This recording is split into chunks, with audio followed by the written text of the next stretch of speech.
As Mexico's top diplomat, you don't usually get involved in U.S. politics at all, but you've been really critical of Donald Trump. Why have you decided to go after Donald Trump so hard? I have not been involved in the United States electoral process. I have been doing my job, which is to set the record straight regarding what our community contributes every day to the United States growth and development. But to be clear, you have been very critical of Donald Trump. I mean, you've called his comments ignorant and racist. The best way to counteract misinformation and stereotypes is talk with hard facts and with information and with the truth. So President Peña Nieto said, looking at Trump's success, this is how Mussolini got in, this is how Hitler got in. Those are some, shall we say, harsh comparisons. Is that appropriate? It is important to not let isolationist or racist or xenophobic comments get out of hand. He was talking about the rhetoric that we have seen not only in the United States but in other regions in the world, in Europe for example, and that's something that should worry and worries Democratic leaders everywhere, I think. How would you work with him if he actually gets elected, if he actually becomes the President of the United States? Mexico and the United States have such a strong and intertwined relationship that's multidimensional, that involves so many actors at so many different levels. It really transcends any political juncture and any one person. Of course, when Donald Trump announced he was running, he said, and you know well, when Mexico sends its people, they're not sending their best. They're bringing drugs, they're bringing crime, they're rapists, and some, I assume, are good people.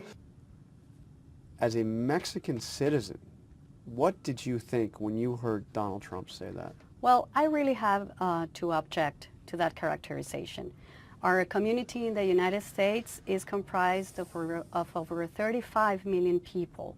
Not only thousands of agricultural workers that sustain the agro industry in states such as California or North Carolina or Florida, but increasingly professional and highly trained people. In fact, Mexico has the second largest professional diaspora in the United States. We're talking about lawyers, we're talking about designers in Silicon Valley, we're talking about medical professionals, we're talking about Oscar winners. You may have heard one of his ideas is to build a wall between the United States and Mexico. The way Trump puts it is it would have a big, beautiful door. In other words, you would have still the flow of legal immigration. So what is wrong with the idea of simply having a barrier, as he puts it, that would stop the flow of immigration that's not legal? Well, that's a non-starter. For over 200 years now, we have been tearing down barriers and walls, and we have been integrating more and doing more joint work to face the challenges that we have and to be more competitive against other regions in the world. That's, I think that's the real issue here. It's not a problem about walls. It is a problem about narrow minds. We have a very integrated economy that would suffer greatly if we place barriers into that dynamic. For example, the automotive industry in the United States is the world's largest manufacturer of vehicles. The automotive industry is so integrated that auto parts cross the border 8 or 9 times before a car is made. So we would not want to hinder that very competitive industry, just to use it as an example, there are many more, by placing barriers. Of course, he says Mexico is going to pay for this wall that you've just said you are opposed to. Well, that's absurd. We would never consider that. On NAFTA, Trump has said this is one of the worst economic deals ever made by our country. But he's not saying that he would tear it up. He's saying that he wants to renegotiate it, to improve it. This agreement's 20 years old now. Is your government, is the government of Mexico open to improving NAFTA, to making changes in NAFTA? No, that's not something we are considering. NAFTA works. The way to modernize it and to make it part of a 21st century demands is to go further.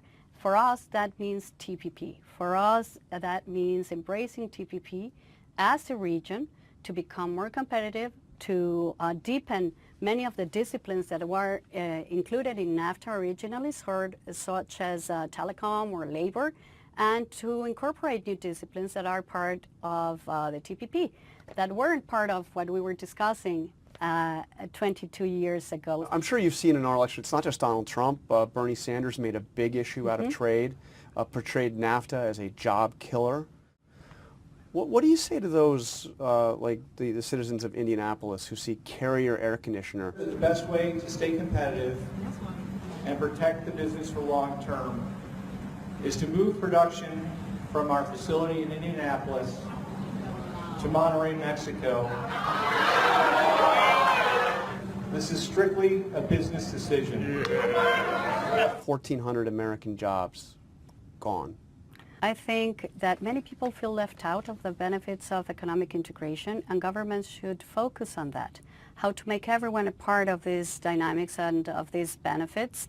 Mexico does not steal jobs from the United States. It is automatization and logistics that have caused jobs to shift elsewhere. You see other new ones being created and being supported by our bilateral relationship. The average factory worker in Juarez, obviously just across the border from El Paso, makes about $5,000 a year.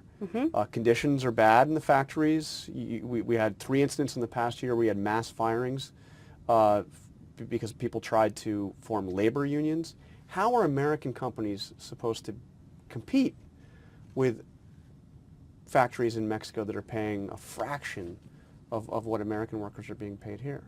Well, that's why we're focusing on becoming more competitive, on standardizing labor requirements and standards through TPP. We have to look at the whole picture.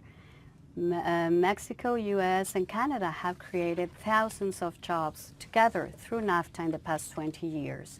The numbers are there, the jobs are there, and the way to keep on creating and supporting those jobs and more jobs is to continue to work together.